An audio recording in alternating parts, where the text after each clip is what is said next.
பார்த்தீங்கன்னா பிரச்சனை உள்ளவர்கள், சரிங்களா? பிரச்சனையை பற்றி பேசுகிறேன்.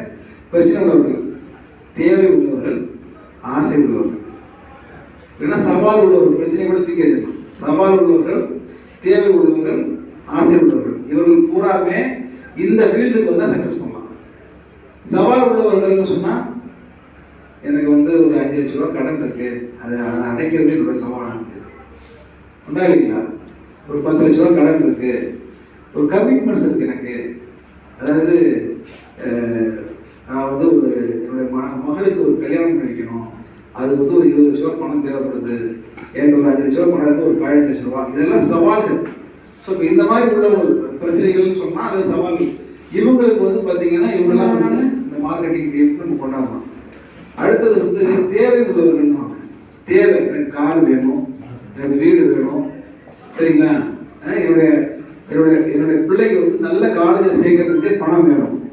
ஸோ இப்போ இதெல்லாம் தேவை, அன்றாட தேவைகள் அல்லது கொஞ்சம் அடுத்த லெவலில் உள்ள தேவைகள் தான். ஸோ இப்போ அது தேவை உள்ளவங்க, இவங்களே நம்ம கொண்டாடலாம். மூன்றாவதாக பார்த்தீங்கன்னா ஆசை உள்ளவர்கள். ஆசை உள்ளவர்கள்லாம் விஹெச்எல்ல எம்ப்ளாயாக இருப்பார், மாதம் 1,20,000 சம்பளம் வாங்குவார். ஆனால் சாயந்தரம் பார்த்தீங்கன்னா ஒரு பேக்கரியில் பார்ட்னராக இருப்பார், சாயந்தரம் கல்யாணம் பண்ணிப்பார். பார்த்துருக்கீங்கன்னா ஒரு ஃபினான்ஸ் கம்பெனியில் ஒர்க் பண்ணுவார், இல்லை ஃபினான்ஸ் விடுவார். ஒரு இன்சூரன்ஸ் ஏஜெண்டாக இருப்பார், விஹெச்சில் ஒர்க் பண்ணிக்கிட்டு ஒரு சிட்டு கம்பெனியில் ஒரு ஏஜெண்டாக இருப்பார். ஏன்னா அது ஒரு பர்சன்டேஜ் லாபம் பண்ணிக்கிட்டு. அப்போ இதுதான் ஆசை. நம்மளோட தேவைக்கு அடுத்தது ஆசைகளை ஆசைகள் உள்ளவங்க வந்து அடுத்த லெவலுக்கு போகும். இது போன்ற இந்த 3 கேட்டகரி உள்ளவங்க எல்லாருமே யாரும் நீங்கள் இன்வைட் பண்ணாலும் கண்டிப்பாக நீங்கள் அடுத்த லெவலுக்கு ஒரு லீடர் லெவலுக்கு நீங்கள் வந்துடலாம். ஸோ கமிஷன் ஸ்ட்ரக்சர்லாம் பார்த்தீங்கன்னா திருச்சி சிட்டிலே நம்ம சேலஞ்ச் பண்ணி சொல்லலாம். எந்த நிறுவனமும் நம்மளுடைய கமிஷன் ஸ்ட்ரக்சர் கிட்டக்கே வர முடியாது. நம்ம கொடுக்கக்கூடிய கமிஷன் ஸ்ட்ரக்சரில் 50% தான் மற்றவங்களாம் கொடுக்குறாங்க. இன்னைக்கு மார்க்கெட்டிங்கில் ரொம்ப ஜம்முன்னு பண்ணிட்டு இருக்காங்க. இன்னைக்கு இந்த வாரம் கூட நம்ம சைட்டு பக்கத்து ஏரியாவிலேயே ஒரு சைட்டை வந்து லான்ச் பண்ணியிருக்காங்க. சைட்டுடைய காஸ்ட் வந்து கிட்டத்தட்ட 3,000 ரூபாய் per ஸ்கொயர் ஃபீட்டு. அதற்கு கூட அதிகபட்சமா, சரிங்களா, மிக குறைந்தபட்சம் 3,000 ரூபாய்க்கே குறைந்தபட்சமா 70 ரூபாய் per ஸ்கொயர் ஃபீட் தான் தராங்க. சரிங்களா? நம்ம வந்து பார்த்தீங்கன்னா 2007 குறைந்தபட்சமா 75 ரூபா.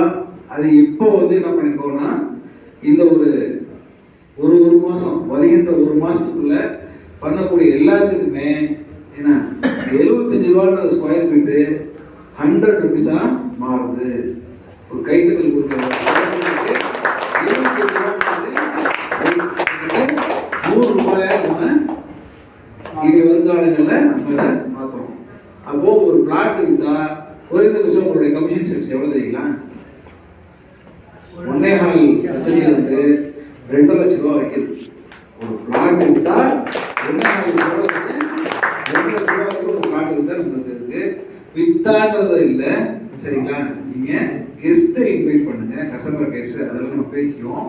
ஸோ இப்போ இது வந்து ஒரு துவக்கமாக நீங்கள் நினைங்க.